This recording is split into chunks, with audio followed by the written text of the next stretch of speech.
Sir, आज India block के club में और इसमें विशेष सत्र बुलाने की मांग की जा रही है। कांग्रेस भी लंबे समय से इसकी मांग कर रही है। देखिए, हम दो मांग लगातार कर रहे हैं।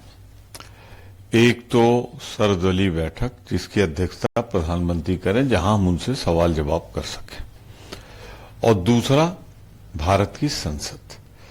अभूतपूर्व घटना हुई है, पहलगाम की दुर्घटना, फिर उसके बाद जो हम जिसे कहते हैं ऑपरेशन सिंदूर, उसमें भी ऑपरेशन सिंदूर में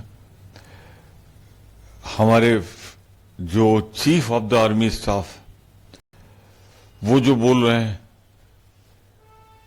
बहुत महत्वपूर्ण है, और इधर सरकार कुछ बोल रही है। तो अब तो संसद के अलावा कौन सी जगह है जहां पर इस पर चर्चा हो सकती है? ये पहली बार है कि देश की सरकार कुछ बोल रही है, झूठ बोल रही है, और देश की आर्मी का चीफ कुछ और कहानी कह रहा है। तो संसद से बेहतर जगह कौन हो सकती है जहां इन सवालों पर हम पूछ सकें, देश जान सके? तो इसलिए तत्काल संसद का विशेष सत्र बुलाया जाना चाहिए। सर, बिहार के मुजफ्फरपुर में तो मासूम के साथ में दुष्कर्म के बाद चाकू घोंपकर हत्या कर दी गई। बिहार में कांग्रेस ने भी प्रोटेस्ट किया, मायावती ने भी ट्वीट किया। बिहार में तो इस समय नीतीश राज नहीं, जंगल राज, रोज हत्याएं, और सबसे पीड़ादायक है मासूम बच्चियों के जिस तरह बलात्कार हो रहे हैं वहां, तो लगता है जैसे कानून है ही नहीं। ये तो भाजपा का राज है, नीतीश जी का राज है।